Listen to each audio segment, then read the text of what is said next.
it hurts. And I'm too sexy for Milan, too sexy for Milan, New York and Japan. Hey, welcome back, everybody, this week to Doing It with Styles. And you know I love music. And if you'll notice that most of us here are wearing some strange garb. They're called kurtas. And I'm wearing this in honor of my guests, Gene Gunnell, George Reynolds, Mark Weitz, or Wheats. Yeah, it goes so it's Gene Gunnels, George Bunnell, and Mark Stephen Weitz. Gotcha. Okay. Original members. But there were things in print that had Mark's last name as Weats. And Really? so we called him Wheats for a while. Amongst other things. Yeah. Anyway, There you go. these are members of the group, the Strawberry Alarm Clock. And I got to tell you guys, I don't know if you're aware of my side of this.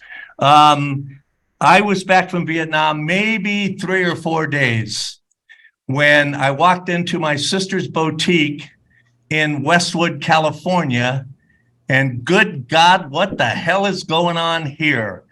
And that's when we're doing your album cover in my sister's boutique. Yes. And That's Baruch. that was a hell of a culture shock at that time. It was for us too. Yeah, no shit. But and then and I know this is jumping ahead quite a bit, but then in 2017, wasn't it, when you redid the album cover? Yeah. Yeah, it was the 50th anniversary. 50th anniversary, yeah. Exactly. I thought that was the coolest thing since peanut butter, man. Thank you.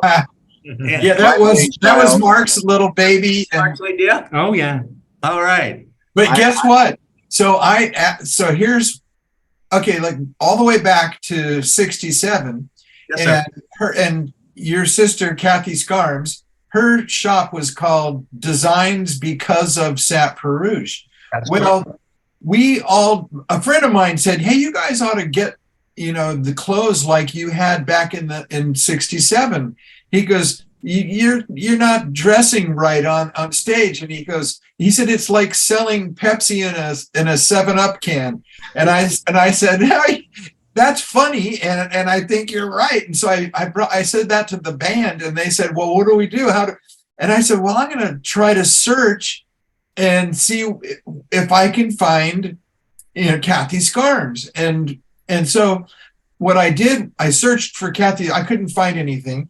And then I found Sat Perouge. I Googled Sat Perouge, and all it came up with was the Indian god, named Sat Perouge. And then I thought, well, those things, the labels inside said Designs Because of Sat Perouge. And actually where I got that was on the back of our album cover. And because we gave Kathy the credit on the back of the album, and it said design. And I went, oh, so I Googled Designs Because of Sat Perouge, and it came up with Kathy Scarms and her saying, I was the seamstress for the band. I designed the clothes for the Strawberry Alarm Clock. And I was like, oh my God. So I contacted her. It had a contact thing. And so we hooked up, and I said, can you make us clothes? She goes, well, I haven't been doing that for a while. She goes, but I would sure love to, And so we did it. And then fast forward to 2017. I have to stop you there for a second, George, because about a day or two after that, Kathy called me. And she, guess who I got a call from? And she was really jazzed that you guys had gone to that effort to track her down, and because that was something her whole life that she was pretty proud of, Yeah. And the whole shop and everything that was going on at that time, 1967. I mean, what the fuck? Yeah. So, but anyway, I'm sorry. Go ahead. She was. No, that it was great. We had a real fun conversation then. But yeah, so then Mark came up with the idea of reproducing the album cover, the first Incense and Peppermints album cover, which we had, like you said, did in her shop. In 1967. We were like in 67, and that we were like window dressing. I mean, there were people walking by going, "What?" Well, you were there, and anyway, so she decided she could make the pillows and use the materials that were draped around and make it all look just like the album cover. And Mark rented a what do you call those chairs? The caftan or something? Oh, yeah. Yeah, those rattan with rattan chair. Yeah. And then he got the one of the guys on the original album cover is holding a fan. Well, Mark blew up the picture of that fan. I recreated it. And he recreated it. And also Kathy made the lamp shade that we put in the lamp. And somehow, I don't know how we did it, but we pulled it all together and it made it look pretty darn close to the 67 album. Yeah, especially when we put our friend Robert Jacobs did a mock-up of it with the original album cover framing it, and had the new picture. The artwork. Yeah. He superimposed the artwork from the 67 album cover right on top of it. And it was a spitting image. You look at it and you just go, "Oh my God, that's great." Yeah. All the members that were still in the band took the original positions in the picture as well. Yeah. And since we had lost Ed King and Lee Freeman, and Gary LaVitra was no longer in the band, we had a little personnel jockeying around. But we got it to come out pretty balanced. So Steve Bartek was on the right, and George stood in his original position, and on the left, instead of Ed King, it was Howie Anderson, our new guitar player that took Ed King's place. And Gene was there, and I was sitting in the original chair, and Randy was laying down on the same type of pillows he was in the original photo, and boom, there we were. We had a sitar in a real sitar in the photo, just like we did in the original and everything. How much fun was that, guys? That was great. You know what else is really cool about it is there's the authenticity of it is amazing, because the first album, which is what that is, Gene was on it because Gene played drums on Incense and Peppermints, which was the title of the album, the title track. And Birdman of Alcatraz. And but that didn't make it to the album, of all things. It wasn't on the album. Was it on the flip side of Incense? I think it was. Yeah, it was on the single. Yeah. On the single. Yeah. Yeah, it was a single. Yeah. So. And then luckily it was on the flip side. And then Steve Bartek, who's in the band now, he played flute on the first album on a couple of songs and wrote about 4 of them with me. And of course Mark and I and Randy Seal were all on the first album. So there's 5 of us that are currently in the band that played on that first album. So it's actually pretty darn genuine, even though there's 2 dead guys, but they're still dead, that we couldn't do anything about it. Yeah. We tried. We said to give them a call. How many bands have that many of their original members 50 years later? You got me. It's not the Rolling Stones. Yeah. It isn't. Especially now, they lost Charlie and Brian back then, so way a long time ago they lost their guy. Yeah. But name bass player no, their bass player quit. Yes. Yeah. He's not in the band anymore. So Incense and Peppermints was and the thing that I find kind of funny or a little bit weird was that you have been classed as acid rock at times, and I never quite got that. I mean, it's the psychedelic rock and that kind of thing, but I never really. Is that something that you guys thought about, or? Yeah, you know what back in those days, I don't even know if that was the term, but because they used to call us, like if you saw like a magazine or something, it said they do jazz and raga and classical combined, and then somebody, I guess later, came up with psychedelic music. Yeah. We never called it that. And then we used to get really offended when people called it bubblegum, because we didn't, and they only called it bubblegum because peppermints was in the name of the song, I think, Otherwise, I have no idea how we got figured into being bubblegum. Well, it's obvious the people that called us bubblegum never saw us live. Yeah. We were the farthest thing from bubblegum. We were not the 1912 Fruit Company. Yeah, right. You know. You know what else, Mark, is and John, is that we played all our own instruments, except for Steve played flute on the album. But we played all our own instruments, and a lot of these other groups didn't. I mean, the Turtles didn't. There was like a lot of, and the Association and a bunch of other. Oh, well, the Association, they did play some stuff, but they also used, the Wrecking Crew. Yeah, the Wrecking Crew. Yeah, and the Beach Boys. I mean, they used the Wrecking Crew, even though they could all play. Their first 4 albums, I think they played, and then after that, Brian Wilson stayed home and just hired those guys. But we were our own. We played and sang. I haven't run into anyone from the 60s that doesn't know Incense and Peppermints. I mean, that's one of the iconic songs of the 60s. And how did that come about? Where did all of that come from? Oh boy, it's Mark.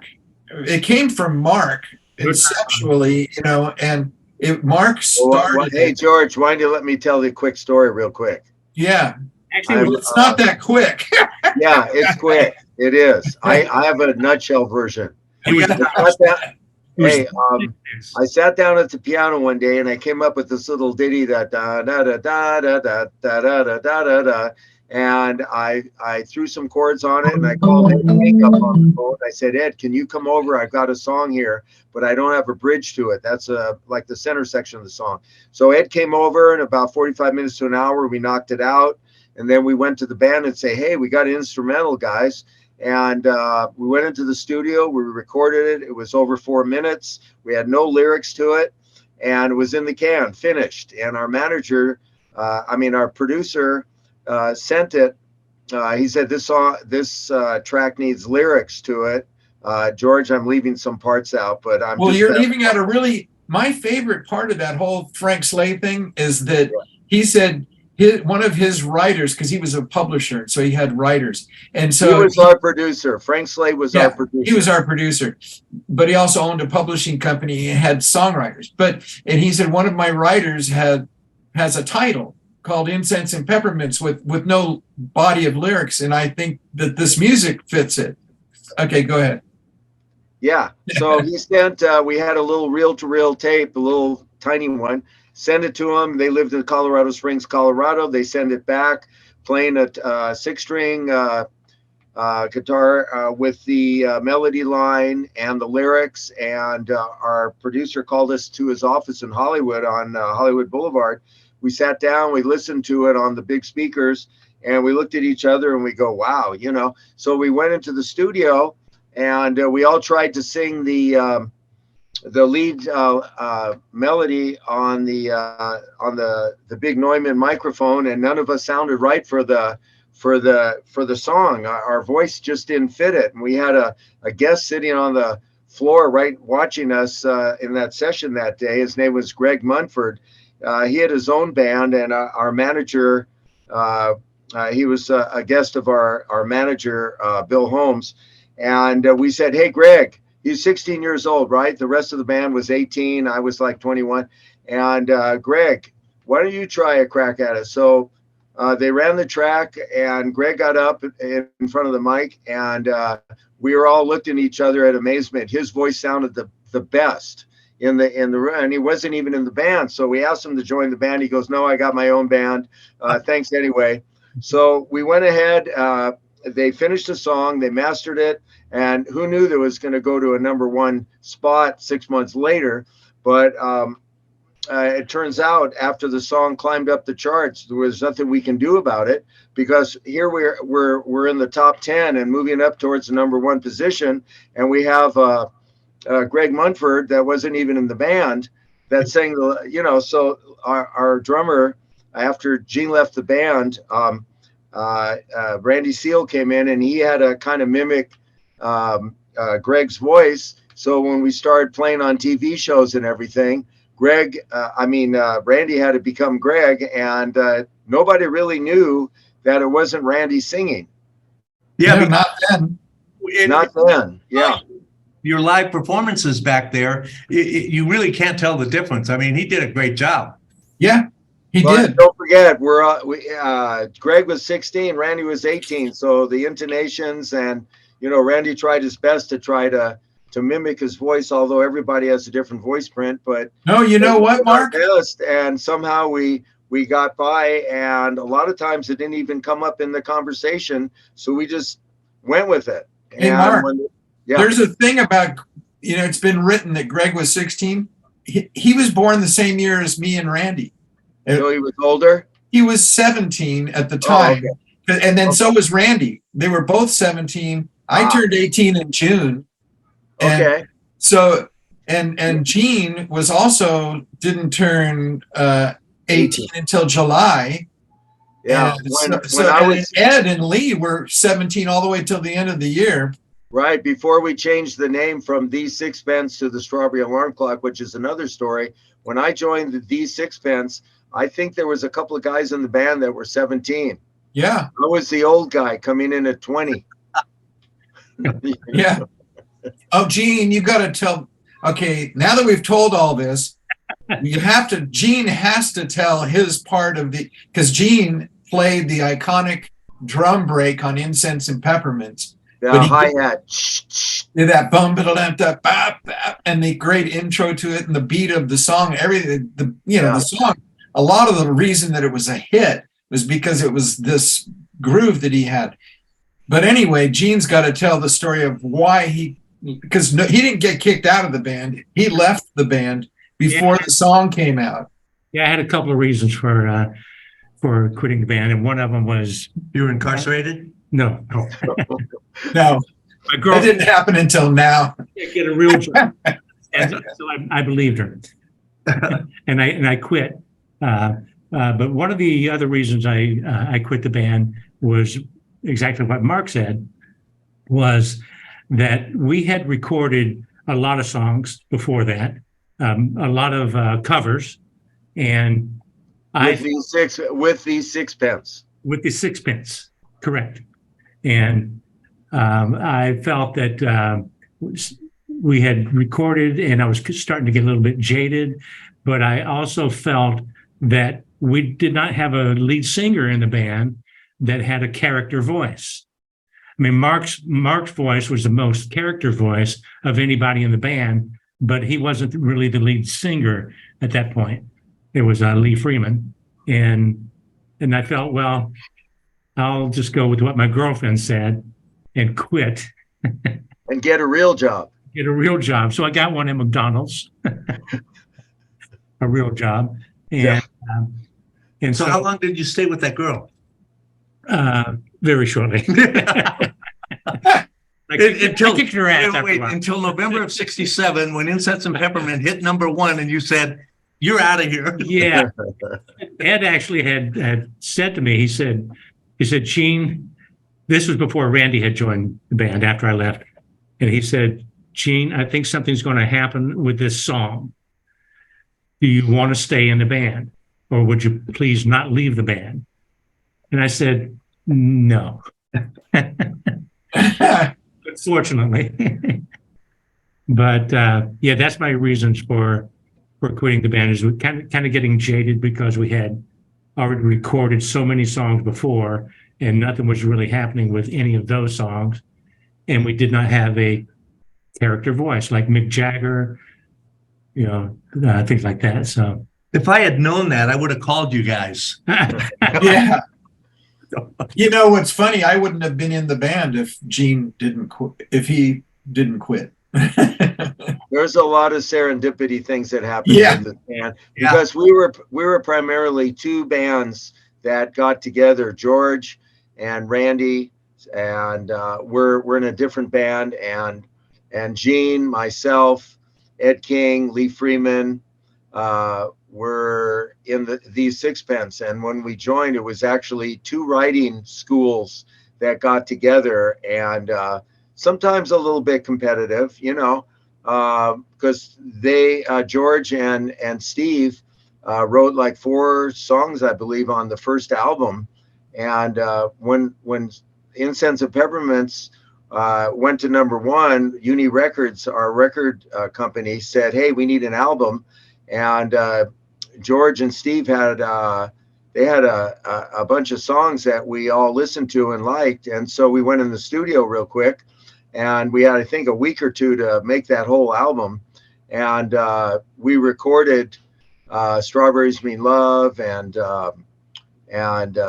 "Birds in My Tree" and "Rainy Day Mushroom Pillow." All these songs were thrown onto the first album, I believe. Wasn't that true, George? Yeah, Paxton's Yeah. Backstreet Corner, World's on Fire. And then we were still falling short of having enough songs for the album, so I came up with an instrumental or two at the end, like "Pastime with the Sack," and there was one other short instrumental, you know, I think, and that's how we got that album off the ground, because we had a very short time and a low budget to get that. I think Uni gave us $5,000 to do that record, which back in those days, I guess, was, you know, That was a good chunk of change. yeah. Nowadays, it gets you one song. Yeah. If you're Yeah. Yeah. So anyway, So Strawberry Alarm Clock actually was George. Was that the name of your band? Was Waterford Train? Was it back? Waterford Train. Yeah. Right. And so they brought to the table their writing skills, and Ed King and Lee Freeman and myself brought our skills to the writing table, and we just started, writing songs. And on to the second album, I think, which was what our sonically and musical kind of coming into our own. That #2 album, "Wake Up It's Tomorrow," was probably I feel one of our best albums that we did. You know, but Lee Freeman and Ed King really came alive with Pretty Song Yeah, they from did. Strikeout, and a lot of good stuff happened on the second album, as opposed to the third album, when Uni brought in the what they felt that we should be doing, some outside writers, but make it more commercial. We started to lose a lot of our original, quote unquote, psychedelic fan base, because they commercialized us a little bit with horn arrangements and violins, and we all of a sudden weren't, in charge of our own artistic, creativity, and we kind of went off on a tangent, and then after the third album, which didn't do that great, we had a member change. Randy and George left. We got a new lead guitar player, and Gene came back. Jimmy Pittman started writing with me, and we started going in a different direction. We lost more of our fan base. We recorded a song from the play Hair, called "Good Morning Starshine." That didn't really chart. Oliver came out with the similar song. Actually, the arrangement was classic, and it kicked our butt. Putting out simultaneously, we didn't know he was going to put out. I don't think Uni knew they were that Oliver was going to release "Good Morning Starshine." That climbed the charts, and our "Good Morning Starshine" kind of took the back seat, and the fourth album pretty much went by the wayside and had very poor sales. And I think at that point, I quit the band, and Strawberry Alarm Clock went on for a while with Gene Gunnels and Lee Freeman and Ed King, and Paul Marshall came in at that point and was playing with the band. And those guys went on, I think, for a couple of more years until they disbanded, and Ed moved on to Leonard Skinner. You know what else happened was Steve Bartek, when we were doing the first album, he was also asked to join the band. But he went home and told his mom, they want me to join the band. But Steve was only 15 years old. He really was the youngest. And his mom said, they lived next door to me. And his mom said, absolutely not. You're finishing school. You're not doing anything of the sort. And so he had to stay home. Yeah, he had to stay home and watch us, like Gene did, watch the band go on to success. And what else happened then was that Steve was my songwriting partner. And so we were all of a sudden separated. You know, I was cut off from, because there were no cell phones or computers. Yeah. And so that was the end of that. I didn't get to write. He and I had a thing writing together, and it was much different than Randy and I writing together, but because I wrote with Randy too. But with Randy, I was just writing music, and he was writing lyrics. With Steve, Steve and I were both writing music and lyrics back and forth. We were trading it off. And so we had a real thing, you know, a real fun songwriting partnership. And, well, it's interesting you say that, George, because that was the same relationship I had with Ed King. Yeah. Like Incense and Peppermints being our first hit. And then Uni said, hey, we need another Incense and Peppermints to follow that up. So on the end of the song, on the Sha-La-La part, at the very ending of Incense and Peppermints, there were these major seventh chords. And Russ Regan, our guy that signed us A&R man at Uni Records, said, hey, Mark, we need another Incense and Peppermints. You and Ed need to come up with one. And so I took the major seventh chords that we used on the end of the Sha-La-Las, and I came up with this beginning of the song for Tomorrow. And Tomorrow, I think, made it up to number 21 on the top 100, somewhere in there. 23.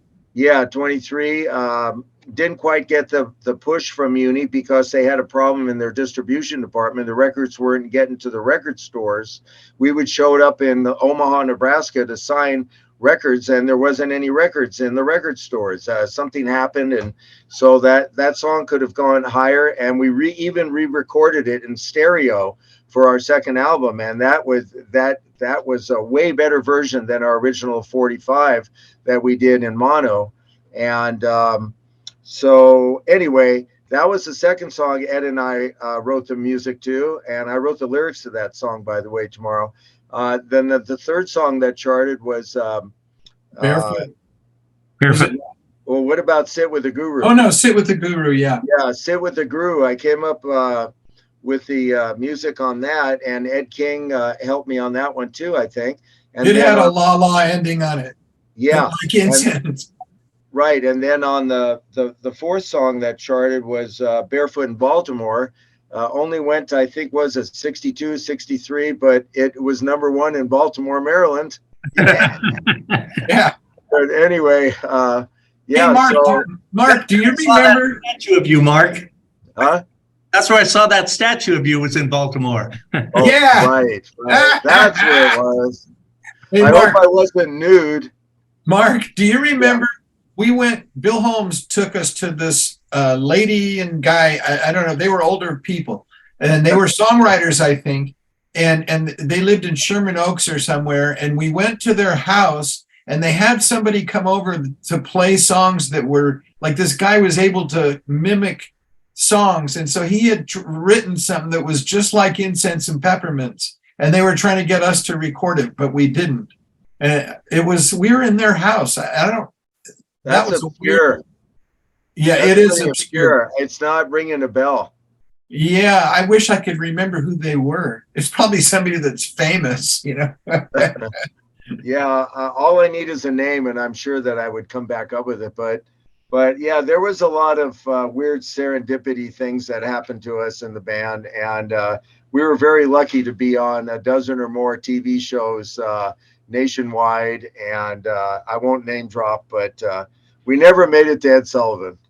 But we had a lot of other great shows, and our best time was with the Beach Boys on two tours.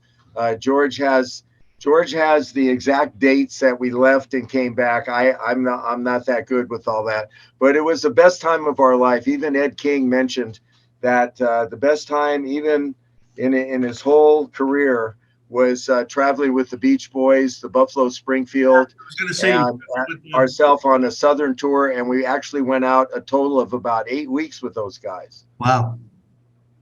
So what prompted you guys to get back together, to get the band back together, or were you ever? Well, George, I have to hand it over to George because he's been carrying kind of like the gauntlet all along. In '82, I remember I rejoined with Lee Freeman and Lee Gaffney and a couple other guys. We wrote. Gene played with us. Yeah, I think Gene. I think you were playing drums there, man. Right? Yeah, in '82 at the music. It was over at Lee's house on, I think, California Street or something. We played at the Music Machine in Santa Monica. And right. We packed the place. Played drums. Yeah, sold out. Yeah, we played 2 gigs and broke up. Okay, so do you remember how that came about? So Lee came over to my house. He had just finished touring with Donna Summers. Lee was also with Leonard Skinner in a different capacity than he was, like a stage guy, and his wife made their clothes, and right. And Lee played harmonica also sometimes. Yeah, but really good harmonica. Oh, he's amazing. But Lee came, and then after Skinner, the plane crash, so then he got the gig doing the same thing with Donna Summer and her husband Bruce, I forget his name. Udano. Yeah. And anyway, so Lee had just finished touring with them, and he called me up and he goes, "What are you doing?" And I said, "Wow, I'm just sitting here going through some songs, looking at old songs." He goes, "I want to come over and go through old songs with you and go through your songs with you." And so I said, "Okay." So he came over and we were looking at stuff, and then somebody told us, get out the calendar section. It was on a Sunday, and they said, get the calendar section out and look at the advertisement for the Music Machine in Santa Monica. It says Strawberry Alarm Clock and coming soon. And so Lee and I looked at it, and sure enough, it said Strawberry Alarm Clock. So we called the place and we said, we see that Strawberry Alarm Clock, you're advertising it. And the guy goes, yes. And we said, well, we're the Strawberry Alarm Clock. And who are you? Who's coming? And he said, oh, this is perfect. This is what I was trying to do. He goes, I was fishing around trying to find you guys. And I figured if I advertised you, that you would call. And he goes, this is perfect. He goes, remember that. Yeah. He goes, we want you guys to play at the Music Machine. And he said, I think it would be great. So then Lee and I and Lee Gaffney and Mark and Gene, and who else was there? I forget.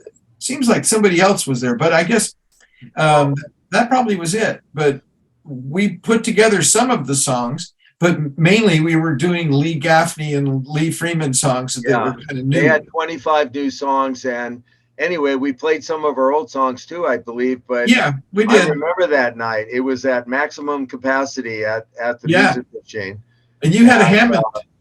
Unfortunately, I came on as a sideman. I wasn't trying to spearhead any projects in that reincarnation and of the band. And the 2 Lees wrote a bunch of songs, and I just said, I'll be a keyboard player. You guys write the songs. And they went to their producer and played them all the new songs. And I heard that the producer didn't like any of the songs. When I heard that, I said, I'm done. I quit. Oh, no, Mark, he recorded them. That was Rick Gerard, the producer. And he recorded. George is gone. Okay, guys. There was no hit material there. No. And when I heard that, I bailed. Yeah, nothing was like a hit. Yeah, I worked for like 2 solid months rehearsing with them, and I just said, I was not involved as one of the songwriters. And when I did that, that was a big mistake because the Strawberry Alarm Clock has a lot to do with the roots coming from these six bands that I had joined. And then my background not being injected into the writing, I think was very detrimental to that branch of the alarm clock that attempted it. It went off in a weird direction again. And and then George, you want to take it from here, because in 2006 or in the 90s, George had the Strawberry Alarm Clock with Lee Freeman and a bunch of new members. No. First, what we did was in '83, right after you decided you didn't want to do it, then we had to find a keyboard player. Oh, and I know who it was. That was Steve Lindsay. He was Mort Lindsay's son. Was the first. Yeah, that was the first. I thought it was another guy that Gene might know. A super good keyboard player. Oh well, that's Peter Wasner. No, there was somebody else. I remember when the Prophet synthesizer came out. Let's see. It was. Was it Mike from Hunger? Do you remember, Gene, who came in? No. Was a keyboard player from Hunger? I don't think so. No. Anyway, so George, go ahead and finish up, because we're in '83. What we did was we got a gig at Harrah's in Lake Tahoe. Right. Mark didn't want to do it, and so I had quit as well. And you had quit as well. So we went and got Randy Seal back. So there was me and Randy Seal and Lee Freeman. So we had three original guys. And so and Lee they were the two singers in the band, basically. And so it was pretty good, you know. And then we got James Harrah to play guitar, and we got Pete Wasner to play keyboards. And Wasner was from Little Feat. And that was a fun gig. And then we came back and we fired Randy. And then Dennis Dragon took over, but then he didn't want to play drums live. He only wanted to program drums. And so we did a bunch of recordings. And then I forget what happened. Oh, then Bruce Hubbard came in the next, like in play drums. Yeah, Bruce Hubbard became the drummer. And he stayed with us until 2001. As a matter of fact, there was a show down in San Diego that we played, and it had Randy Seal, Bruce Hubbard, and Gene, all three of them there. Gene, if you remember, you were playing like cowbell and stuff, and your wife was taking pictures of the band. Yeah. Your then wife. More cowbells. Yeah. Yeah. Yeah, I came out and played on Incense. Yeah. Oh, yeah. You had two drummers, two full sets at that point with Bruce. Yeah, we had Randy and Bruce. Yeah. Hey, George, you want to fast forward? Okay. Because we have a lot of stuff. So 2006. Yeah. So then in 2006, Randy Seal and I went over. Randy said, I have this idea about a song. He goes, before my dad died, he had this vision of a white light and the typical white light thing. And he says, but he had a kind of an interesting story behind it. And he goes, and I want to try to write some music and lyrics with it. And he said, I want you and Steve to help me. And so we went, and Steve goes, I told Steve, and Steve goes, oh, good. He goes, I want to try to record something in my new studio. He just got all the new Pro Tools and everything. And so we went in and we recorded this song called White Light. And then we called Mark, and Mark still didn't want to be in the band.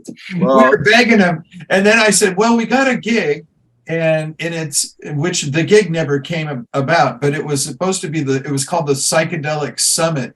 And it was in Philadelphia with Iron Butterfly and Vanilla Fudge and us. Wow. And what ended up happening was we had an agent that he was good, and then he lost his mind. He found freebasing And that was the end of that. Everything went right out the window. And so that we packed it in, but at just before he went out the window, we had called Mark and said, we got this gig and it's in September and it's in this, or no, it was coming up in February of like 2007, I think. And then, and Mark said, he goes, Bartek's in? And I said, yeah. And he goes, and Randy? And I said, yeah. And he goes, count me in. So I said, okay. He goes, I want to do it. So I thought, well, Mark's back. Well, basically, I think the catalyst there was when George said, hey, Steve Bartek wants to be in the Strawberry Alarm Clock. And I said, count me in. Yeah, that's what it was. Because I knew that we would have, Steve is, he has discipline, and his ideas are so aligned with the band that I knew that there was a chance that we can make this happen after waiting all these years, of false starts and everything. So I thought, wow, maybe this will work. So, Gene came back. It was Gene and Randy and me and George and Steve Bartek and Howie Anderson on guitar, which was approved by Ed King before he passed away when we played with Ed in Champaign, Illinois at a Roger Ebert's Forgotten Film Festival he had every year. We played there, and there was a reunion of the Strawberry Alarm Clock in 2007 that was brought about by Roger Ebert, where we all converged at the Virginia Theater in Champaign, Illinois. And you're asking me, well, how did that happen? Well, Roger Ebert happened to write the screenplay to the film Beyond the Valley of the Dolls, oddly enough. And the Strawberry Alarm Clock had 3 songs on that movie. And he said, and he was fighting cancer, and he had really bad cancer of the jawbone and everything. And one of my wishes was to get the Strawberry Alarm Clock to come to Champaign at my film festival on the last day when I show Beyond the Valley of the Dolls. If the band could get up on stage and all the members that have been in the band go up and do a full set. And we all did that. They paid our way, they paid our hotels, they paid our plane. And we set up on stage and we did a complete reunion, which was really amazing. And from that point forward, it kind of kicked the band off. It was kind of a kickoff, jump off spot. And from then on, we started rehearsing and starting to write songs again and playing a few gigs. And I think that was that lit the fuse, and we're still together. That was 2007, and here it is, 2023, and we're still at it. Yeah. The other thing is, quite a bit of touring, aren't you? What's that? I said you're still doing quite a bit of touring. No. We do what we call a geriatric tour. We play twice a year. we play whiskey. Yeah, a lot of us have day jobs. We're not so lucky to be retired like George, but I think the band, our main goal is trying to keep the band together as long as we can. Everybody's trying to stay healthy, and we're writing songs. And right now we're working on a brand new album that we hope we can get off the ground this year. We were in the studio yesterday all day. Yeah. But the thing is, we're running out of money real fast. Albums nowadays, studio time's super expensive. And George got this idea of doing a GoFundMe. And so, yeah.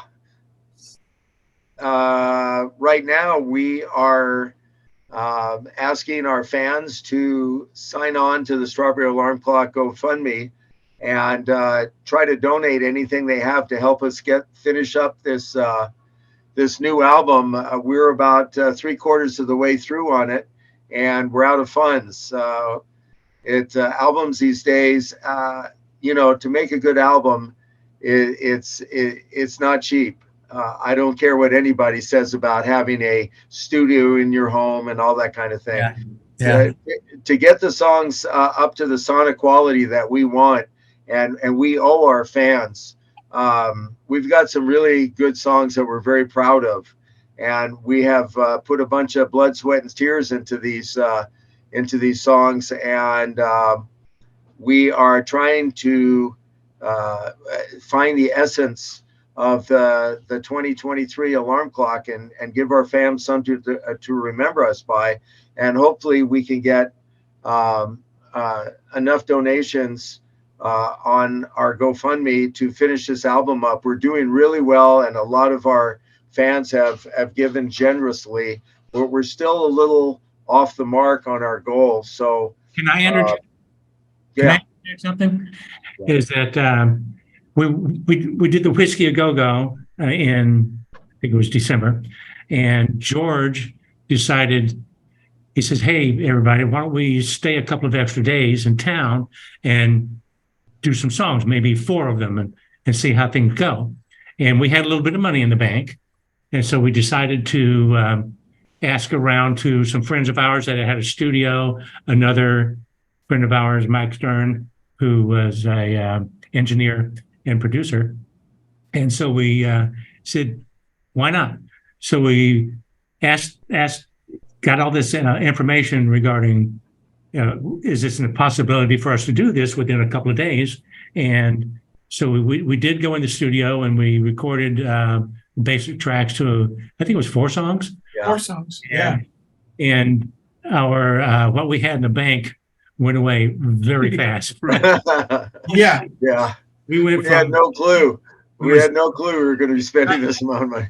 Yeah, but we had the momentum going, but we said, well, if we stop here, it's just going to be like every time that we've gone in the studio, we've come to a dead end because of money.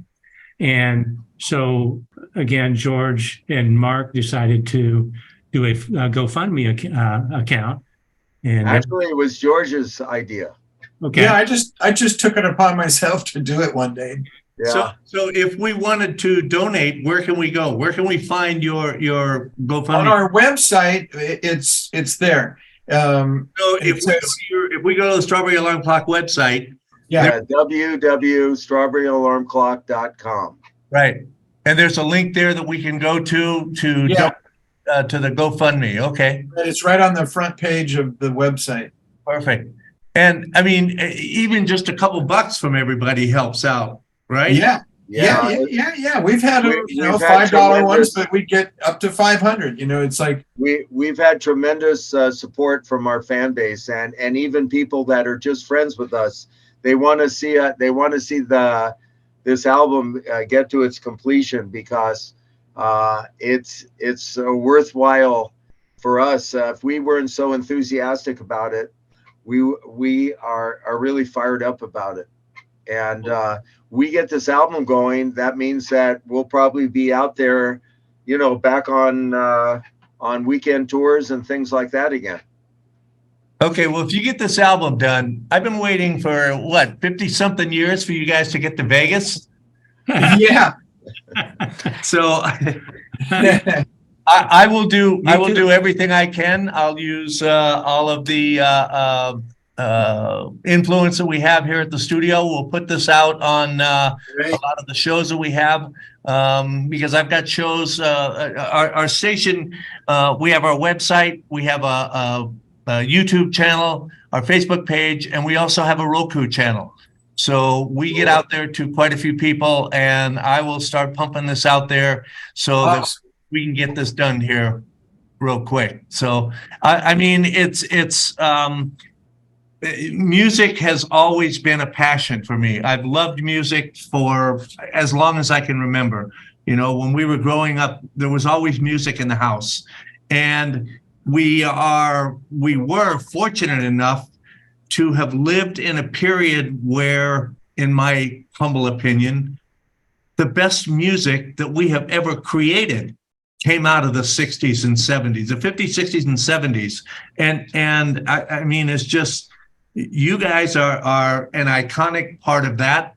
And it's just awesome to see that you still have that passion, and that you still want to create something that the fans want to see or hear.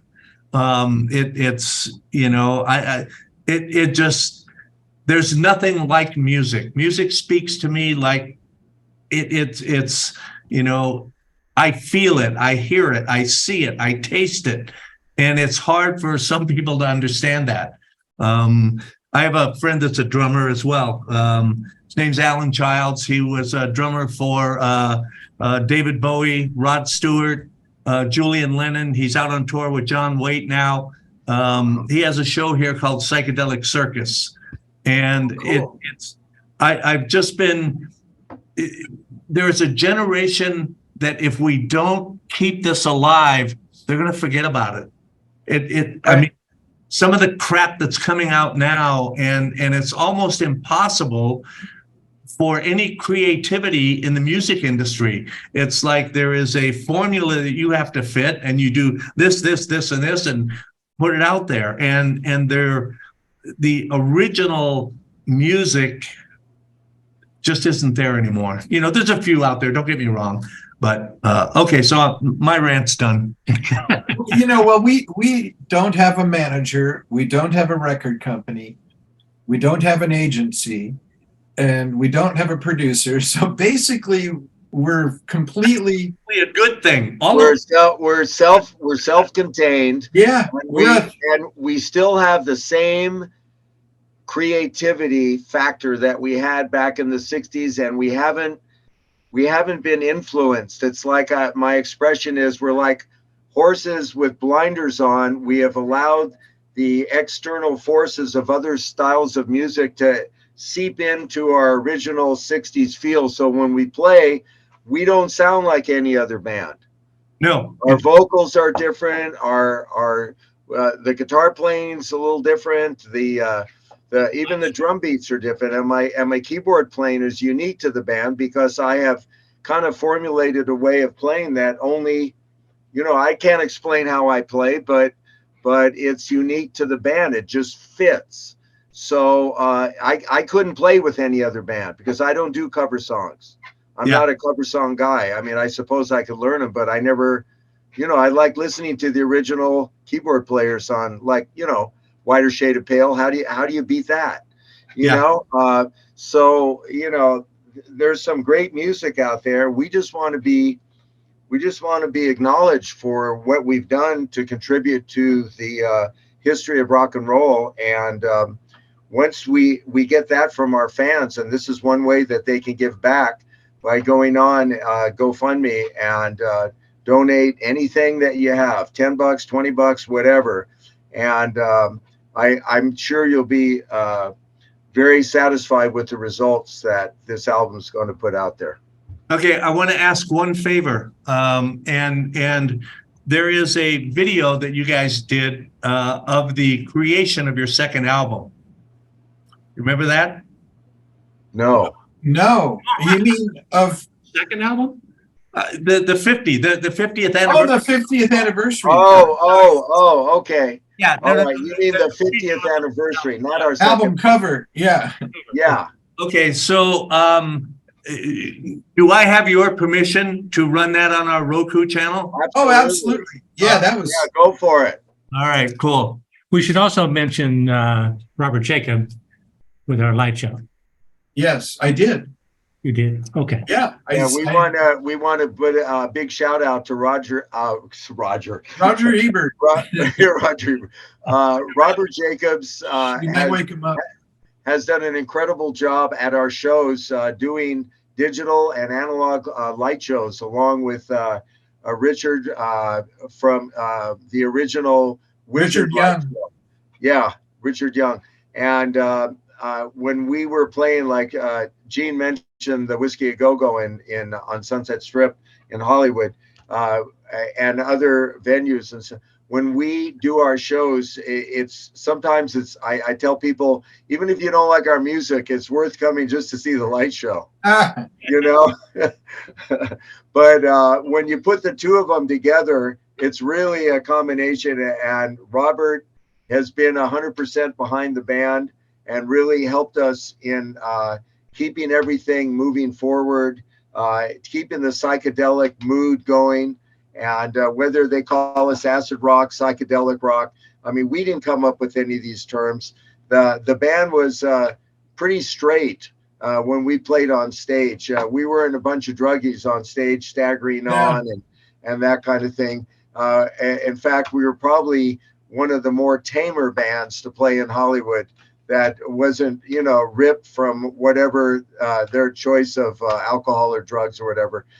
We performed pretty straight on stage. Our songs were far too complicated to try to have our mental faculties not running 100%. So anyway, it was great being on your show. I really appreciate you asking us on here. Anytime you got anything you're wanting to promote, just give me a holler. We're happy to help put it out there. You know, that's what we do. That's why the station's here. You know, I created this for people who don't have the money to go to the big guys. And you know, we're family here. I started this about 8 years ago now, and some of the people that started with me are still here. And nice.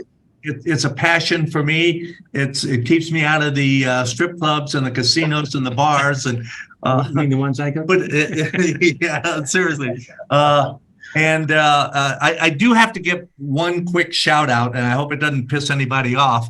But if you know anything about food trucks, and there is also piss us off. If you know anything about Hollywood, now I went to Hollywood High School. I lived there. There was a place called Pink's, and it's still there. Oh, yeah. One of the best chili dogs in the world from Pink's, until I came across Hot Diggity Dogs. Yeah. Here in Las Vegas, we have a food truck called Hot Diggity Dogs, and their chili dogs will meet or exceed Pink's. And wow, that's hard to do. It is, but I'm living proof. And the owner of that food truck is right there. Hey. We call it Jeannie's Weenies. Jeannie's Weenies. So I told Gene when we were talking, giving him directions on how to get here, just about a block from here is a dog daycare center, and it's called Hot Diggity Dog. Oh. And so I thought, I'm going to go over there and talk to him about getting Gene to bring the truck over. Yeah. And they'll think I do dogs. And we'll tell the people, well, if you board your dogs here, we're going to turn them into hot dogs and sell them to people. Yeah. Okay. I don't do that. No, he doesn't do that.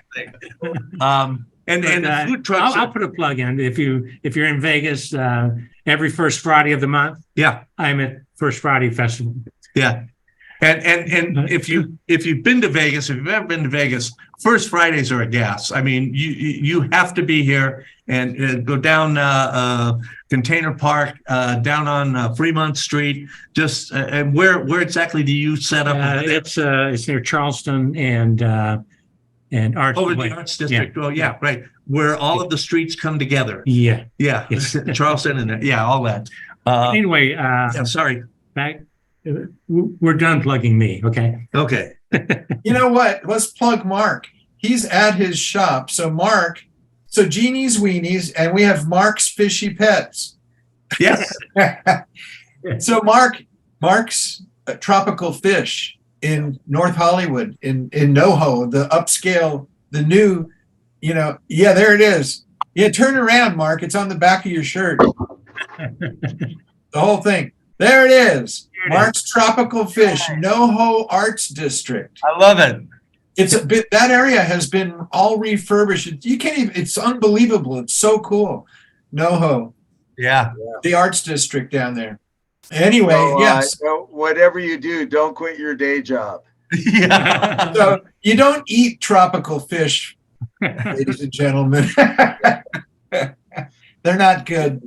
But Well, George, we have fish and hot dogs. Nice combination. George, if you wanted to put in some kind of a plug on how people might, how someone might reach us. We're going to do that in a minute. How what? What? With management. Oh, management. I'm sorry. Never mind. and Yes, agency. please. What if somebody's got a legitimate, agency or, record company that wants a really, really good band, let us know. Go to our website, strawberryalarmclock.com. As a matter of fact, these t-shirts here, while we're plugging, Gene's got one too, in a multicolored one. Yeah. And if anybody wants to see the history of the band, that website is really In depth. it's a comprehensive website that you could read about each member of the band and some of their background. And Gene's holding up one of our other shirts that are available. Yeah, That that's is multicolored multicolored one. website. We also have coffee mugs and fun stuff like that. But seriously speaking, though, Good idea.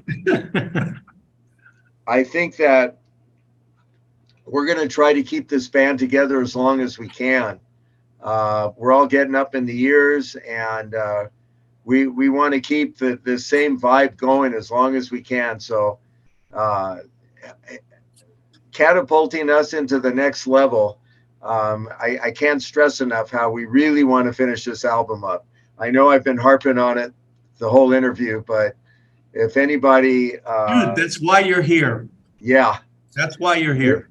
If anybody, I mean, I'm getting to the point now where I think we might even be putting a teaser out of one of the new songs soon, so everybody get an idea of what our music is going to sound like. Maybe give them a little, like a short trailer one of these days. But in the meantime, I'll put it here on the station. All right. That'll be great. We're getting to the point now where we have about a half a dozen songs in the can. Probably final mixes are, if not done, we're pretty close. And we have a couple more songs to finish up. And hopefully we can get that done because we'd really like to get it out this year. We don't want it to go into next year at all. We've been there, done that. This year we have a definite deadline. We have to finish this. Okay. We will do everything we can here to make that happen. We've got to keep moving forward with it. Right arm. Yeah. Yeah. So anyway, it's been a blast being on the show. Oh, Yeah. Thank you, John. like I said, you guys are welcome anytime. I love doing it, and I know the people watching do. We average about 26 to 36,000 views a month. Nice. So, we're doing okay. We got a couple million viewers on our YouTube channel, and I think we're up to about 6,000 subscribers on. Nice. So yeah, and it's just it's like you. This is my passion. I love doing it. It's not a job. I don't make much money at it. I mean, but it keeps me out of trouble. It's a good passion. Yeah. And sometimes the money isn't important. It's just your passion, and also the music is a universal language, and it brings people together. And that's why John Styles on WWDBTV. Yeah, baby. If you have Roku, I'll give myself a plug here now. If you have Roku, go to our Roku channel, WWDBTV, and one of the shows on there is called Double Exposure. And what I've done is I have taken, and I'm sure you've seen this all over YouTube, I've taken dancers who may be dancing to, some 40s music, and I will change the soundtrack to the Blue Man Group or something like that. That's my therapy. So I think I've got about 40 of those up there. I've got some Fred Astaire and just some, that's my passion. That's my therapy, and climbing up on the clock tower and, All right, gentlemen, we're our time is kind of up. So we're going to wrap it up this week. And I would like to thank everyone that watches the show and supports the station here at WWDB TV. We appreciate it. That's why we're here. We're here for you. And please Even if it's just a couple bucks, go to the website, donate a few bucks. Let's get this album done, because I'm dying to hear it. And remember, if you're going to do it with Styles. There you go. Nice work, John.